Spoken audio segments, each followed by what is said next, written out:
Assalamualaikum warahmatullahi wabarakatuh. Alhamdulillahilladzi samma nafsahu bil jabbar. Asyhadu an la ilaha illallahul wahidul qahhar. Wa asyhadu anna Muhammadan abduhu wa rasuluh. Allahumma salli wa sallim wa barik ala nabiyyina wa habibina wa syafi'ina wa maulana Muhammadin wa ala alihi wa sahbihi ajma'in, amma ba'du. Saudaraku yang berbahagia, alhamdulillah atas izin Allah, kita kembali bersama pada sesi yang ke-10 ini, kajian Asmaul Husna. Bismillahirrahmanirrahim. Al-ashir min asma'illahil husna Al-Jabbar. Yang ke-10 dari nama-nama Allah yang indah adalah Al-Jabbar, yang arti singkatnya Allah yang maha memaksakan kehendaknya. Al-Jabbar ialah Allah yang maha menjalankan kehendaknya dengan cara memaksa pada tiap-tiap sesuatu.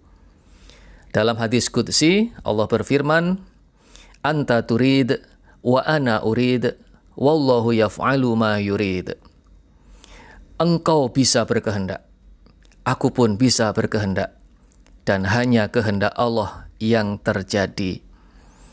Saudaraku yang berbahagia, kehendak kita bisa terjadi apabila sesuai dengan kehendak Allah Al-Jabbar. Kalau hanya sebatas kehendak kita tanpa sesuai dengan kehendak Allah Al-Jabbar, bagaimanapun usaha kita akan sia-sia. Contoh sifat Allah Al-Jabbar di dalam Al-Quran yaitu sebelum lahirnya Nabi Musa. Suatu malam Fir'aun bermimpi ada api yang datang membakar seluruh istananya dan seluruh negerinya. Lalu Fir'aun bertanya kepada penasehatnya tentang arti mimpi tersebut. Sang penasehat mengatakan bahwa akan lahir seorang bayi laki-laki yang kelak ketika dewasa akan menghancurkan kerajaan Fir'aun. Sehingga Fir'aun membuat undang-undang. Sejak saat itu jika ada bayi yang lahir laki-laki harus dibunuh. Karena Fir'aun tidak ingin ada bayi lahir laki-laki kemudian tumbuh dewasa dan menghancurkan kerajaannya seperti arti mimpinya itu. Itu kehendaknya Fir'aun. Tetapi Allah berkehendak lain.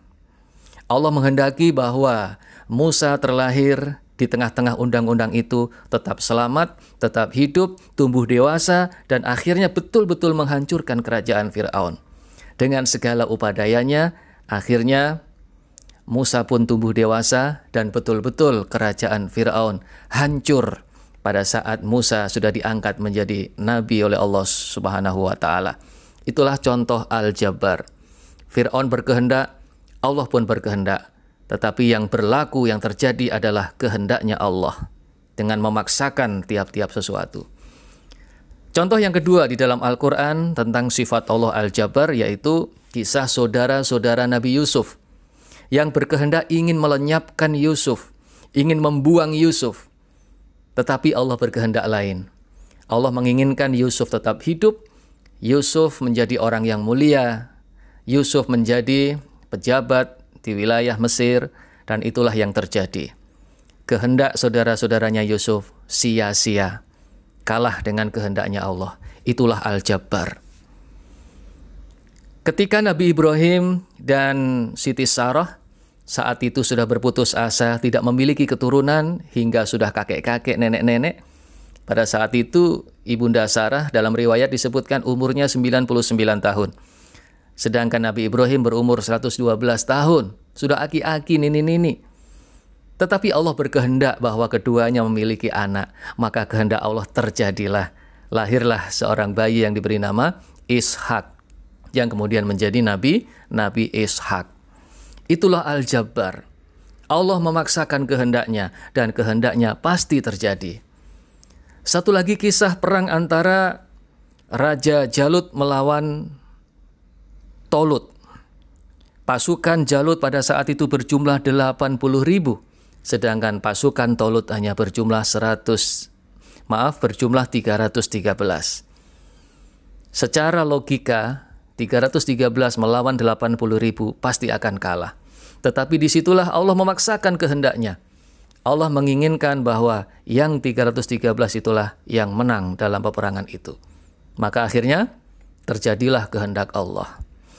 Dan banyak lagi contoh-contoh yang lain, mungkin juga dalam peristiwa kehidupan kita sehari-hari, saudaraku, sering kita menjumpai bahwa ternyata Allah memaksakan kehendaknya di luar kehendak hamba-hambanya. Maka apabila kehendak kita sesuai dengan kehendak Allah, pasti lancar apa yang menjadi kehendak kita. Tetapi ketika kehendak kita di luar kehendak Allah, apapun usaha kita akan sia-sia. Tetap kehendak Allah lah yang akan terjadi. Saudaraku yang berbahagia, Al-Jabbar adalah Allah yang memaksakan makhluknya agar menuruti kehendaknya. Pada zaman dahulu ada sahabat Bilal bin Rabah ketika awal-awal Islam dipaksa kafir oleh majikannya sampai disiksa di tengah padang pasir, dipaksa keluar dari Islam. Tetapi Allah tetap menghendaki Bilal dalam Islam. Allah menghendaki Bilal tetap dalam Islam. Maka usaha orang-orang kafir tersebut sia-sia untuk memaksa Bilal keluar dari Islam. Contoh lagi, sahabat Yasir dan Sumayyah, sepasang suami istri yang disiksa hingga mati oleh orang kafir, dipaksa keluar dari Islam.